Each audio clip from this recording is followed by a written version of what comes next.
Okay, I have a big road game this week at LSU, a place that we've not won since 1999.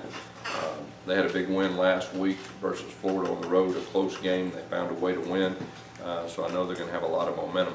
You know, when you look at them offensively, they put a lot of pressure on your defense, specifically on the perimeter with all their speed sweeps, and they're unbalanced in their shifts and every way that they present that. Defensively, a top 20 defense like they usually are. You know, their D-line, you can tell they're getting healthier. Their linebackers are very aggressive, and they can really run. And of course, Arden Key is one of the dynamic players defensively in our league, and you can tell that he's starting to get in shape and you know, is starting to really play. So, big challenge for our team. Our message has been each week get better, and the last 3 weeks I feel like we've done that. We're going to have to continue to do that on the road at LSU. Questions?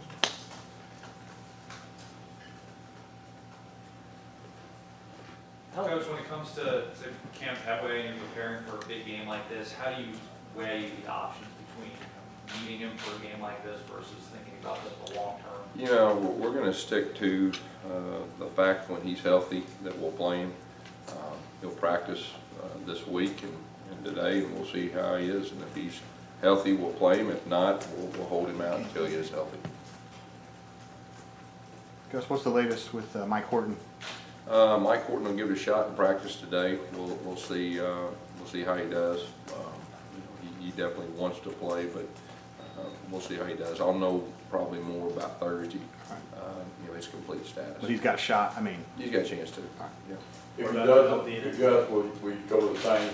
The way that we ended the game, you know, I would be prepared for that. We've got a lot of confidence in Prince Tega.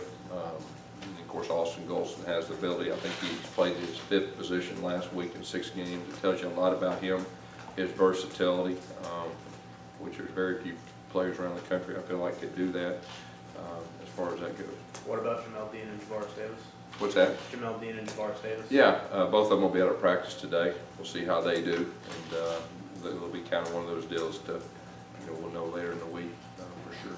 How much is Carry On taking advantage of the opportunity with, you don't want to get hurt, but the way he's capitalized on it? You know, Carry On's playing with a lot of confidence now, and you know, the unique thing that you look at the last 3 weeks, you can tell that, you know, he hadn't been 100%. At Missouri, he had a couple chances to really hit some seams and really turn on the gas, but he didn't want to re-pull his hamstring, so he kind of geared it down. And you know, against Mississippi State, a time or two, you saw him break, and he kind of geared it down. And then last week when he broke, he was able to turn it loose, so you can see that he's getting healthier. You know, last week he wasn't quite 100%, but you could tell he was close. And our goal this week is to get him to 100%. So we'll be very smart with him in practice. But he's playing at a very high level, and you know, when he's on the field, you know, he can do a lot of different things. Coach, you referenced that it's 1999 was the last time Auburn won in Baton Rouge. I know you haven't been involved in all those games, but what's made that such a tough place to play? Well, first of all, their talent. You know, they're usually one of the more talented teams, you know, in our league. They got a good home field advantage, and you know, when I've been a part, we hadn't particularly played well. So we got to solve that. It's a new year. I mean, it's a new year. It's a new team. They got a new team. We got a new team. New year. But that is the fact. bouncing back to Carry On, it seems like when he's got a choice on holes, he almost always makes the right decision. Is that something you guys kind of taught him, or are people like that born? You know, I think running backs are born instinctively. I mean, you can coach landmarks, pressing the line of scrimmage, and reading the backers, but my experience is special ones have a unique ability where they can make things right and they can make good decisions going full speed. Is he among the best you've seen with that particular skill? He's pretty good. I mean, I've been blessed to coach a lot of good ones, but I'd say he's right up there. Against LSU, how important is it to be physical with the line of scrimmage? Oh, yeah. Yeah, this is always one of those games that, you know, it's usually won up front on both sides of the football. And, you know, last year was a very physical game, and this year we expect it to be the same. And, you know, that's always fun to play a team that's physical, and they usually are, and we usually are, and it's usually a good one. Gus, what have you seen out of Derek Brown now that, that he moved into that full-time role, full-time defensive tackle spot now that he's halfway through the season? There's nothing like experience, especially in our league. And I think you see him getting more and more experience and using his hands better and setting a point better and, trying to hold points on the line of scrimmage and try to play in their backfield. Because what made Austin Wilson able to be so versatile on that offensive line? Because usually at this level, you usually slide a guy into a certain spot and keep him there. Yeah, he has experience. He's a smart guy. He picks up on things very quickly. We've never had a guy, I think, do 3 positions, much less 5. So that really tells you a lot about him and everything that goes with it. With the success that you're having right now, just wondering your philosophy on how you deal with positive press, possibly impacting your players in a negative way. Whether it's 4 weeks ago or whether it's today, our team, we stay pretty insulated. We don't worry about anybody else's expectations or what they think. Outside, it's just about us getting better. We're playing better. I told our team we've not arrived. I'll let them know when we arrive. But we're in the process of having a chance to become a good team. But you can't read anything into. I always address the social media part, about other people's opinion, and really other people's opinion doesn't matter anything at all with a team. And so it's just something that as a coach, this day and time, you have to address. I wish it wasn't that way, but that's a challenge. I think that's a challenge for every head coach. It's one of the bigger challenges because kids are different these days. They're social media, the power of when you read something, what that really means. So I think that's a challenge for every head coach, whether it's good or bad, or it's never too good or never too bad, and you just gotta keep it within your room. How has your offense come so far from where it was against not just Clemson but Mercer? Yeah, I think like I said earlier that you got a new coordinator, you got a new quarterback, you got some new starters, and just the reality of kind of everybody getting comfortable. Start playing to your strengths. Chip was brought in to provide balance and more shots down the field. He's done that. And we've been able to hit some of those explosive pass plays. We've had explosive run plays too. Our tempo has gotten better. So I think it's just more of a kind of all the above. Everything kind of coming together, being more comfortable, kind of knowing who we are, running the football effectively. I think that's really where it all starts. And then having the ability where your quarterback is highly efficient, protecting the football, making good decisions. I think the fact that we're spreading it around to a lot of different receivers, I think that's always good. So, but we still have a lot of areas to improve on. And this time of year, we're at the halfway point, and coaches can see your tendencies, they can see what you're good at, what you're not good, and they can try to take stuff away. And this time of year, it's about execution. And it's more about execution right now than any other time.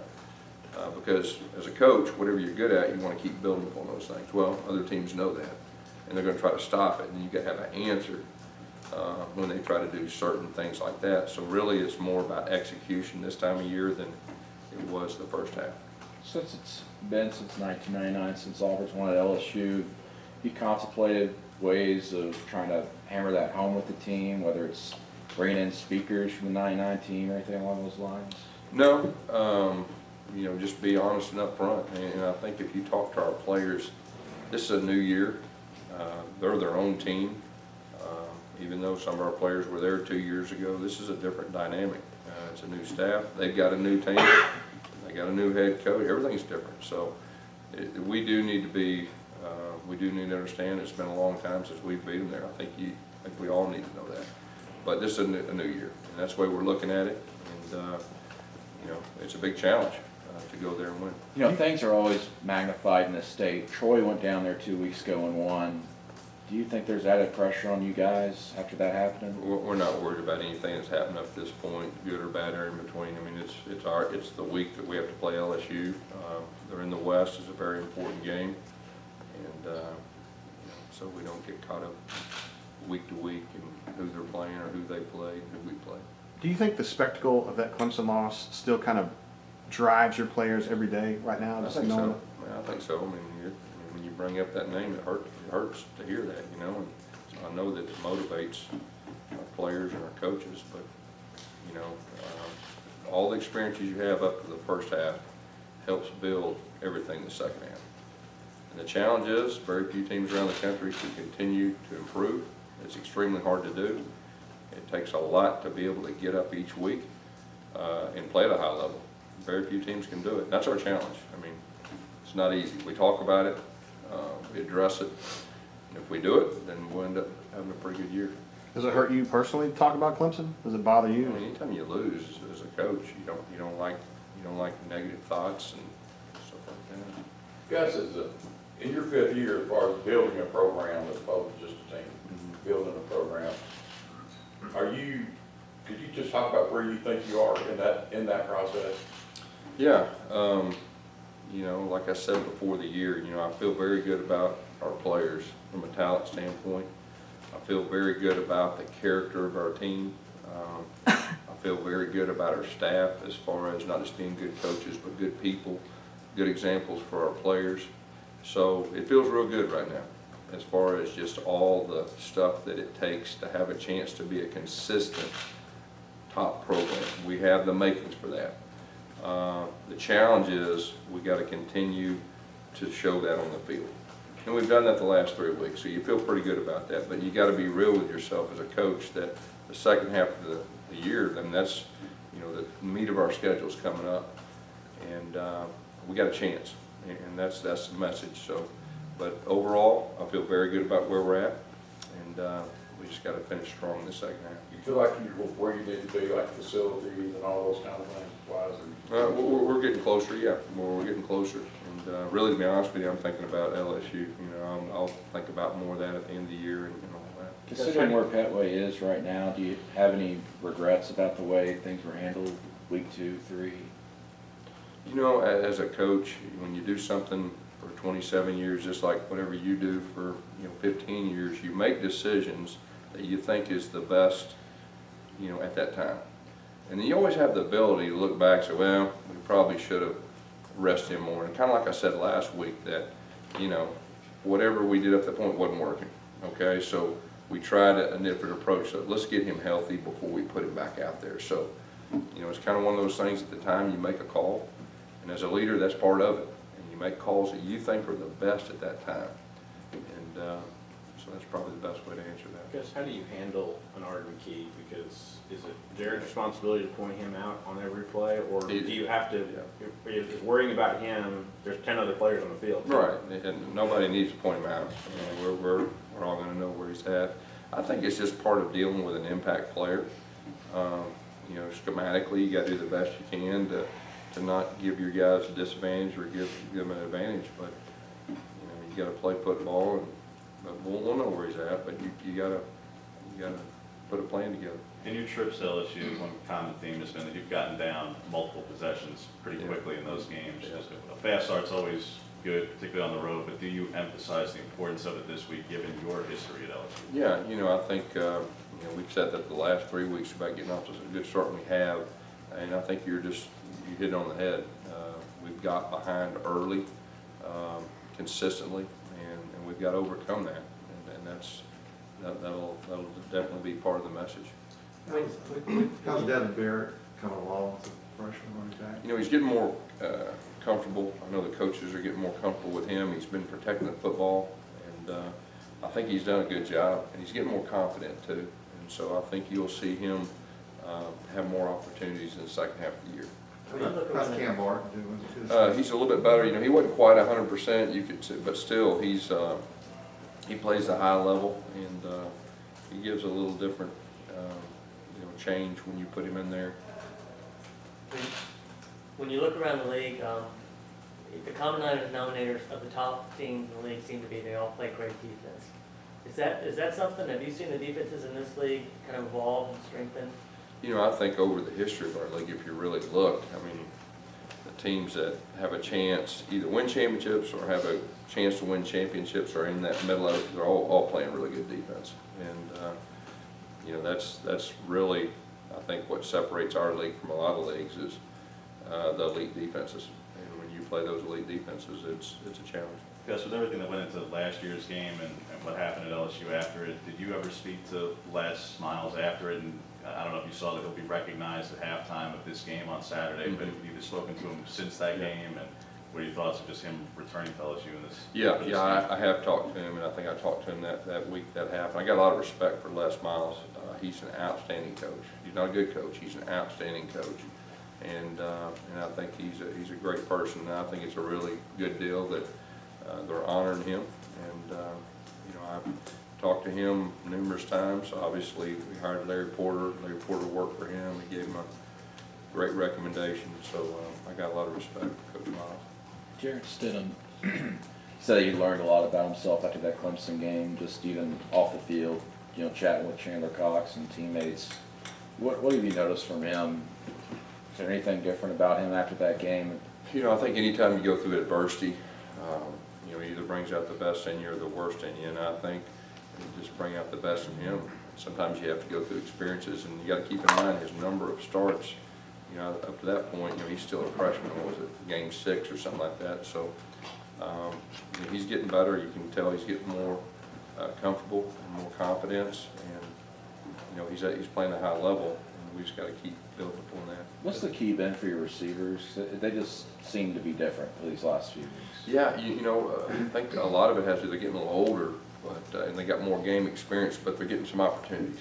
They're getting a little more opportunities down the field, and you know, as a receiver, being a former receiver, when you make a play, it just gives you more confidence moving forward. So I think it's a combination of both of them. What's the specific difficulty of facing a Dave Aranda defense? He usually doesn't allow more than 20, 21 points in a game, Gus, and the only game you've ever won as a head coach scoring less than 20 points was against them last year. Just what's the difficulty of facing an Aranda defense? Well, I mean, he's a good defense coordinator, and there's a lot of good defense coordinators in our league, but they got a lot of talent. And when you put a good coach together with talent, I mean, it's a challenge. You got to earn things. Anything else? Our coach.